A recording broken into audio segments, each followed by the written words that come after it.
दोस्तों, कहते हैं कि दुनिया में हर इंसान की अपनी अलग किस्मत होती है।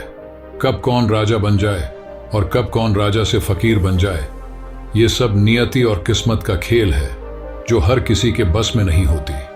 किसी की किस्मत में सुख लिखे होते हैं तो वहीं किसी की किस्मत में भयंकर दुख लिखे होते हैं। लेकिन हर इंसान अपने भाग्य, अपनी किस्मत और अपने मुकद्दर को बदल सकता है, बदलने की ताकत रखता है।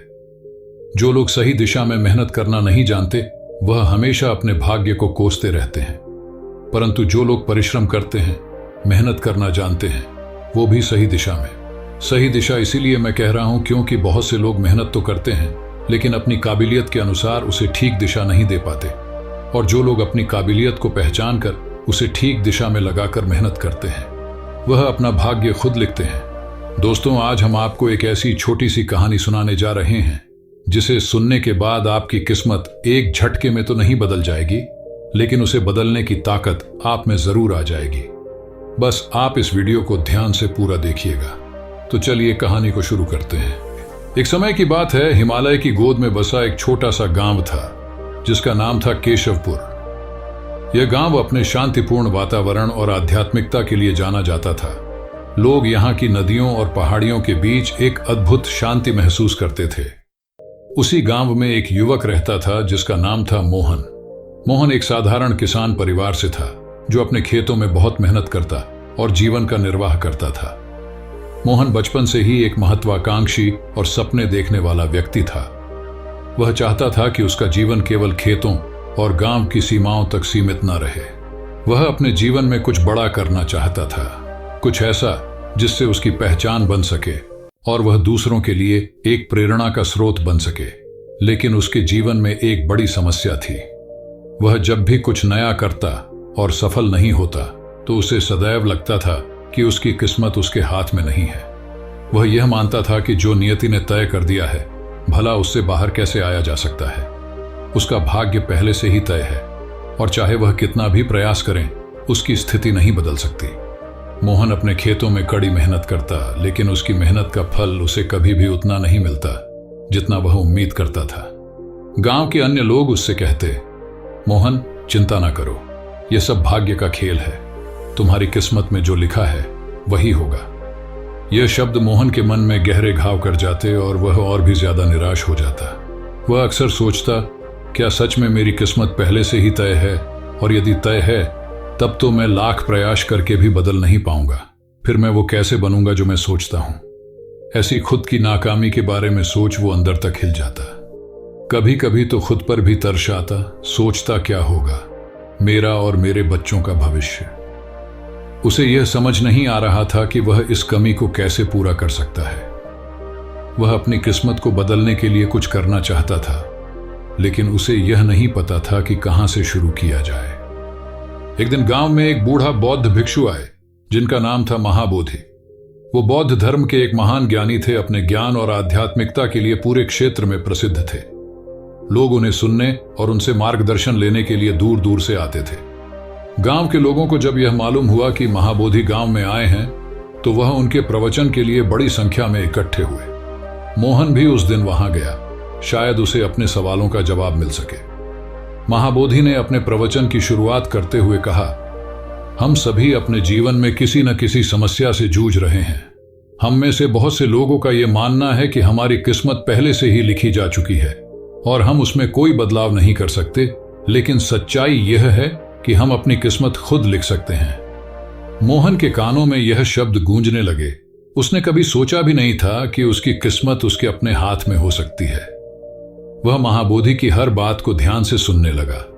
महाबोधि ने आगे कहा, जीवन में परिवर्तन तभी आता है जब हम खुद को बदलने का निर्णय लेते हैं। हम अपने कर्मों से अपनी किस्मत को बदल सकते हैं। यदि हम सही दिशा में प्रयास करें तो हम अपने जीवन में वह सब हासिल कर सकते हैं जो हम चाहते हैं। महाबोधि के प्रवचन के बाद मोहन ने महसूस किया कि वह अपनी जिंदगी को अपनी सोच और अपने कर्मों से बदल सकता है। उसने महाबोधि से मिलकर अपने सवाल पूछने का निश्चय किया। वह उनके पास गया और बोला, गुरुजी, मैं हमेशा से यह मानता था कि मेरी किस्मत पहले से ही तय है, लेकिन आपने कहा कि हम अपनी किस्मत खुद लिख सकते हैं। कृपया मुझे यह बताइए कि मैं अपनी जिंदगी को कैसे बदल सकता हूं। महाबोधि ने मुस्कुराते हुए कहा, मोहन, जीवन का सबसे बड़ा सत्य यह है कि हमारी किस्मत हमारे हाथ में होती है। ये केवल हमारे कर्मों और विचारों पर निर्भर करता है। यदि तुम अपने विचारों को सकारात्मक दिशा में मोड़ोगे और सही दिशा में मेहनत करोगे तो तुम्हें अपनी मंजिल तक पहुंचने से कोई नहीं रोक सकता। महाबोधि ने मोहन को ध्यान और आत्मनिरीक्षण की विधि सिखाई। उन्होंने उसे सिखाया कि कैसे अपने मन को शांत करके लक्ष्य पर ध्यान केंद्रित किया जा सकता है और अपनी ऊर्जा को सही दिशा में लगाया जा सकता है। मोहन ने उनकी बातें अपने जीवन में उतारने का संकल्प लिया। मोहन अब नियमित रूप से ध्यान करता और अपने विचारों को नियंत्रित करने की कोशिश करता। उसने अब अपने मन में यह ठान लिया था कि वह अपनी किस्मत खुद लिखेगा। जो उसका लक्ष्य है उसको अब पाकर ही रहेगा। वह अपने खेतों में पहले से और अधिक मेहनत करना शुरू किया, लेकिन इस बार उसकी सोच में एक बड़ा परिवर्तन आ चुका था। वह अब निराश नहीं था, बल्कि उसने अपने मन में एक आत्मविश्वास पैदा कर लिया था कि अब वह अपने जीवन को बदल सकता है। उसने अपने काम के तरीकों में सुधार किया, नई तकनीक को अपनाया और अपनी मेहनत को एक नई दिशा दी। धीरे धीरे उसने अपने खेतों में बेहतर फसल उगाने शुरू की और धीरे धीरे उसकी आर्थिक स्थिति भी सुधरने लगी। उसने अपने जीवन में जो परिवर्तन लाए थे, वह परिवर्तन धीरे धीरे उसके चारों ओर दिखने लगे। गांव के लोग जो पहले उसे भाग्य का मारा मानते थे, अब उसकी सफलता की कहानी सुनाने लगे। कुछ सालों बाद जब महाबोधि फिर से गांव में आए तो मोहन ने उनसे मिलने का निर्णय लिया। इस बार वह एक सफल और संतुष्ट व्यक्ति था जिसने अपनी किस्मत खुद लिखी थी। वह महाबोधि के पास पहुंचकर उनको धन्यवाद दिया और कहा, गुरुजी, आपकी शिक्षाओं ने मेरी जिंदगी बदल दी। मैंने अपने विचारों को सकारात्मक दिशा में मोड़ा और अपने कर्मों को सही दिशा में लगाया। आज मैं ये कह सकता हूं कि मैंने अपनी किस्मत खुद लिखी है। महाबोधि ने मुस्कुराते हुए कहा, मोहन, तुम्हारी मेहनत और समर्पण ही तुम्हारी सफलता की कुंजी है। जीवन में असली परिवर्तन तभी आता है जब हम खुद को बदलने का संकल्प कर लेते हैं। मोहन ने अपने जीवन के अनुभवों को गांव के अन्य लोगों के साथ भी साझा किया।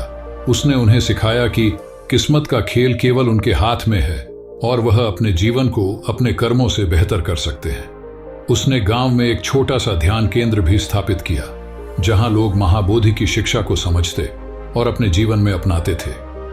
धीरे धीरे मोहन का गांव एक आदर्श गांव बन गया, जहां लोग मेहनत और समर्पण से अपनी जिंदगी को संवारते थे। राघव ने अपने जीवन के अनुभव से यह सीखा कि जीवन में असली सफलता तब मिलती है जब हम अपनी किस्मत खुद लिखने का साहस करते हैं। वो इंसान किसी भी मंजिल तक पहुंच सकता है। राघव ने यह समझ लिया था कि उसकी जिंदगी का असली उद्देश्य क्या था, अपनी किस्मत को खुद लिखना और दूसरों के लिए प्रेरणा का स्रोत बना। यह कहानी हमें यह सिखाती है कि जीवन में हमारी किस्मत हमारे अपने हाथ में होती है। हम अपने कर्मों और विचारों से अपने जीवन को सफल कर सकते हैं। बौद्ध दर्शन के अनुसार ज्ञान और आत्मनिरीक्षण के माध्यम से हम अपनी ऊर्जा को सही दिशा में लगा सकते हैं और अपने जीवन में वह सब हासिल कर सकते हैं। अगर ये कहानी अच्छी लगी हो तो हमारे चैनल को सब्सक्राइब कीजिए, वीडियो को लाइक कीजिए। तो चलिए फिर मिलते हैं ऐसी ही एक और नई वीडियो के साथ। तब तक के लिए जय हिंद, नमो बुद्धाय।